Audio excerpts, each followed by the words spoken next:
Beneath the world of men lies Erythion, the realm where no mortal breath may reach. Here, rivers of fire coil like serpents, marble temples stand upon black cliffs, and shadows bow to powers older than Olympus itself. First came Lucifer, the morning star, pride made flesh. His crown was forged from the first light of creation. His eyes, twin suns that burned with arrogance enough to challenge the heavens. Then came Mammon, whose hunger for gold could drown empires.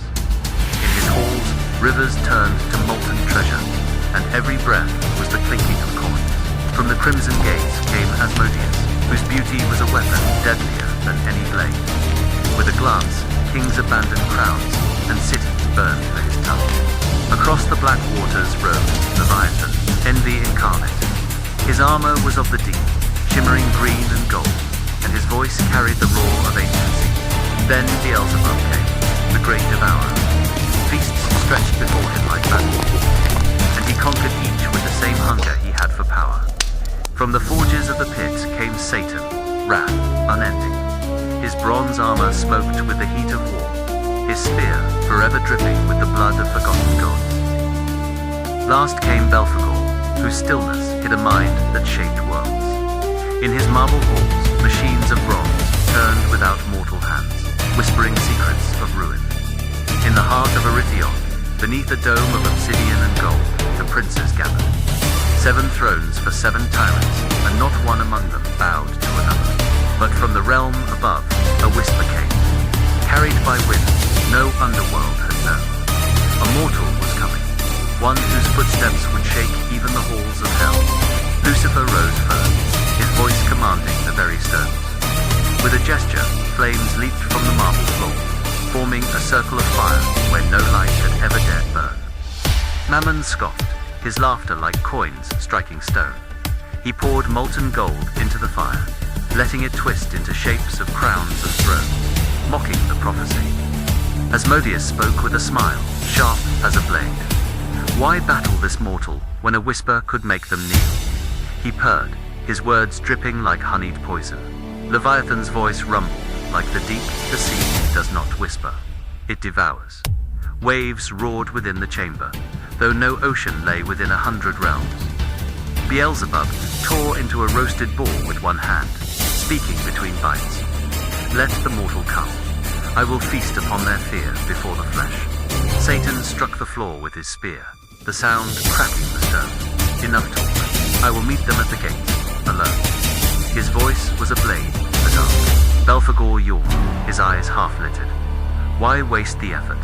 One machine could grind this mortal into dust before they draw breath in our realm. 7 voices clashed like thunder, but the fire between them did not die.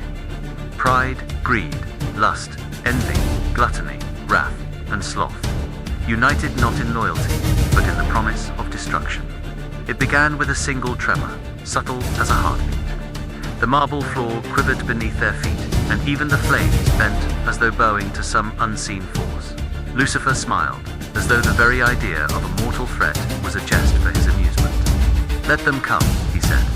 I will teach them the meaning of divinity. Mammon stood, gold flowing from his hand to form a colossal idol.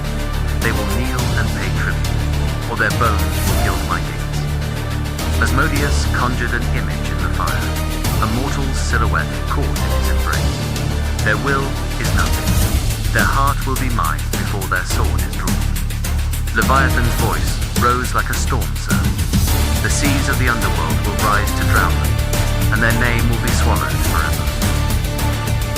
Beelzebub overturned his table, the feast crashing to the floor. Let the banquet wait.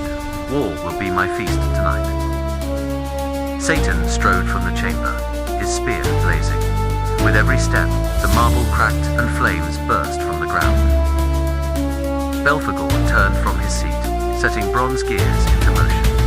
When they arrive, the air itself will crush them.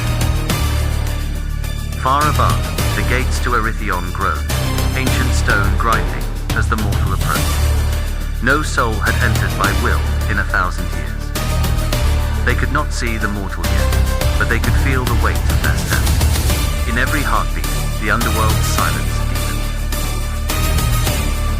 One by one, the princes rose. throne room shook under the weight of their resolve, and the fire between them roared higher, as though eager for the coming storm.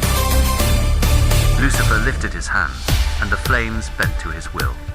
"We march," he said, each word echoing like the toll of a war bell. From the shadowed halls and rivers of fire came the legions, warriors in bronze, chariots drawn by beasts unknown to mortal lands, banners black as night. Mammon scattered gold into the ranks, each coin igniting into armor and blade, so that the army shone like a storm of suns. At the gates, Satan waited, spear in hand, the heat of his wrath making the air shimmer. Beyond lay the path to the mortal. The mortal was close, now too close. And in the glow of the underworld's fire, the seven princes stood ready, not to defend their realm, but to crush the hope of all who dared defy it. And so the tale was set, a mortal at the gates. 7 tyrants awaiting. The flames will tell the rest, if you dare to listen.